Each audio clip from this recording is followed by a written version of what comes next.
Salut à tous, c'est Pang de la chaîne, bienvenue sur cette vidéo qui aujourd'hui va faire un petit débrief de ma formation en instructeur Mind Control méthode Silva et quelques éléments que j'ai trouvé intéressants dans la réflexion même autour de la méthode, notamment le fait que parmi les apprenants, il y avait un Bangladais et un Chinois et j'ai trouvé que c'était intéressant de se poser la question de pourquoi ils se tournent vers Mind Control de Silva plutôt que la méditation qu'on peut retrouver dans le sous-continent indien ou en Chine.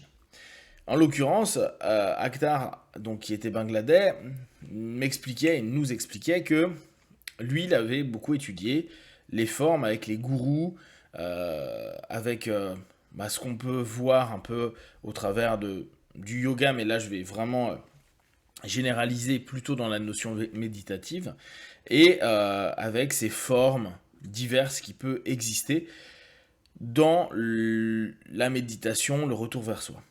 Daniel, qui est le nom européanisé de notre pote chinois, lui, pareil, a cherché en Chine un cheminement spirituel, un cheminement méditatif au travers des méthodes chinoises, et il nous expliquait que ça pouvait à certains moments ressembler à une espèce de zen, de chan chez les Chinois, et puis il y avait différentes formes aussi avec de la respiration, etc. Et ce qui est surprenant, c'est qu'ils aient sélectionné d'étudier le mind control de Silva, qui, on pourrait dire, est une méditation occidentale. Et leur retour était vraiment intéressant parce que l'un comme l'autre disait ce qui est cool avec Silva, c'est que c'est simple, tout le monde peut le faire, et il n'y a pas de niveau. Il y a les graduates, donc les personnes qui ont fini les 4 jours de base, et basta. Après, il y a les instructeurs et les directeurs, mais ça c'est de l'administratif. Factuellement, 4 jours, il y a éventuellement des options qu'ils appellent avancées, avec des séminaires qui durent 2 jours chacun, donc 4 jours en plus. Et tu as fait globalement, théoriquement, le tour du système. Mais en 4 jours, tu as toutes les bases du système. Ce qui, pour eux, change tu dois rester des semaines, des mois ou des années à répéter les mêmes choses. Ce qui, moi, m'avait marqué, d'ailleurs, dans Mind Control, je crois que Sylvain, à un moment, l'avait dit. Oui, c'est dans un question-réponse qu'il y avait dans une de ses newsletters. Il estimait que son système, sa méthode, était issue du yoga. Alors c'est marrant qu'ils mettent la notion de yoga et de l'hypnose. Et que donc c'est la fille des deux avec ses propres aptitudes et capacités. Et il mettait en avant l'hypnose en disant c'est le moyen le plus rapide d'obtenir ce lien avec l'esprit de façon assez simple. Et effectivement, les premières parties, donc pour ceux qui ont suivi un petit peu, il y a 4 parties dans le Mind Control, et on les nomme 101, 202, 303 et 404. Et dans le 101 et 202, c'est vraiment un process hypnotique, et en plus, la façon dont on fait le cours, la manière dont les scripts sont faits, sont des scripts qui ont pour objectif, et d'ailleurs c'est complètement le monde de Silva, c'est programmer, c'est-à-dire mise en transe, suggestion sur différentes capacités, compétences, ressources à développer, et que tu développes après activement pendant le séminaire en faisant des exercices tout seul ou avec quelqu'un.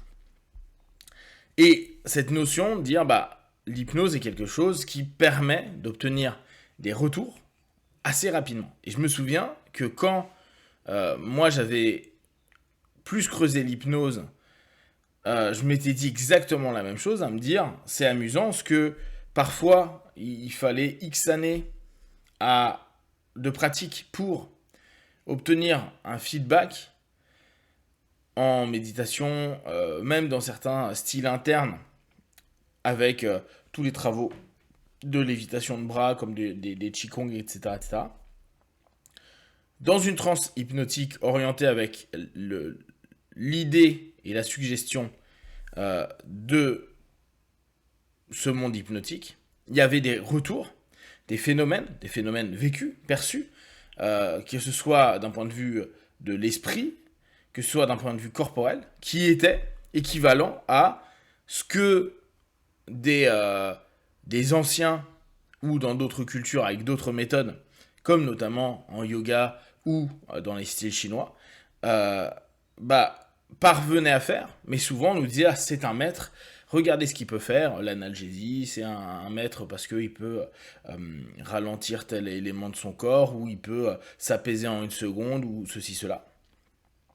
Alors qu'avec l'hypnose, tu te rends compte qu'avec quelques semaines ou quelques mois de travail un peu intense sur les concepts et sur la répétition des basiques, on arrive à avoir des feedbacks qui sont quasi équivalents. Après, et ça il faut vraiment l'accepter, et on en parlait à l'hypnopapetage, on peut avoir un retour rapide, mais la maturation et la maturité dès lors que ça va faire pour nous de compréhension, d'intégration des étapes, du chemin qui va nous faire vraiment percevoir le fond des choses, on ne va pas l'avoir. C'est comme si on avait directement la conclusion, qu'on vit la conclusion, et après, peut-être que j'ai tort, mais il nous manque un peu des étapes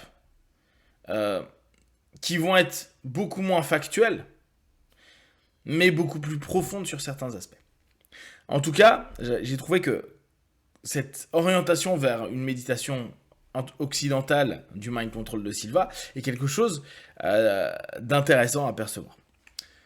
Après, concrètement, le séminaire, il était chouette parce que ça nous permet de revoir tout le process et du début à la fin. C'est-à-dire, on prend la manière dont le cours se déroule, donc de 1.01 à 4.04, jusqu'à la fin du séminaire, et on nous propose de comprendre ce qu'ils appellent les programmations.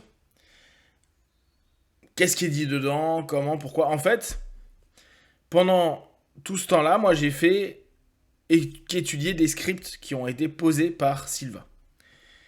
Et je trouve que c'est intéressant, notamment pour nous hypnos, de voir comment sémantiquement il oriente les choses. Comment il fait des causes à effet entre, en gros, si on le met en sémantique hypnotique, d'une séance d'hypnose à une autre. Quand tu sais qu'il y en a parfois 2 ou 3 dans la journée. Et dès lors, tu vois comment, jour 1, il y en a eu tant, donc logiquement, tu as tel phénomène. De ce phénomène, tu vas retravailler dessus et tu vas en plus l'ancrer, le démultiplier par la répétition au jour 2, au jour 3, au jour 4, ce qui fait qu'automatiquement, les personnes ont une quinzaine de sessions en 4 jours, des sessions qui peuvent aller de 1/4 d'heure à 40 minutes, avec des suggestions qui sont toujours les mêmes, qui sont des phrases bénéfiques, des idées bénéfiques, etc., etc., et des process qui se mettent en place, plus les démarches qu'on propose aux apprenants de faire pour valider, pour ramener de ce qui est perçu à une réalité, au monde objectif, à quelque chose de concret qui permet de se dire c'est pas que dans ma tête, mais je suis en train d'avoir un retour concret de quelque chose. Donc je trouve que c'était sympa et c'était vraiment quelque chose que je voulais faire dans cette optique de voir je mets entre guillemets, les scripts préétablis de la méthode que l'instructeur doit lire à ses apprenants, et c'est du mot pour mot. Et effectivement, on en avait déjà parlé pour ceux qui suivent un peu la série Silva. À la mort de Silva, ils ont voulu changer quelques sémantiques, et quand on en reparlait avec Lee, moi je trouve qu'il y a des sémantiques qui ont été vraiment bien choisies, et c'est dommage de les avoir enlevées parce que elles avaient complètement du sens d'un point de vue hypno et donc d'un point de vue de la méthode, mais il y a, pour plein de raisons politiques puis personnelles de tout à chacun, certains qui ont préféré modifier quelques sémantiques, et on sait très bien que le verbe, le mot, la façon dont c'est emmené, ça peut vraiment influencer énormément, notamment quand on est en transe, des perceptions et un impact de suggestion. Et ça, c'est comme ça fait partie de l'histoire. En tout cas, le séminaire était très sympa, on a eu beaucoup d'échanges, et je vous invite, comme d'habitude, à lire un petit peu sur le sujet de Mind Control, je trouve que c'est vraiment intéressant. N'hésitez pas à regarder la série que je vous propose déjà sur le sujet. Et si vous avez des questions, des remarques, n'hésitez pas à les partager sur Facebook, YouTube, j'y répondrai le plus rapidement possible. Et comme d'habitude, de tout ce que je propose, ne prenez que ce qui est bon et juste pour vous tester, observer, analyser et conclure. Be one, ciao.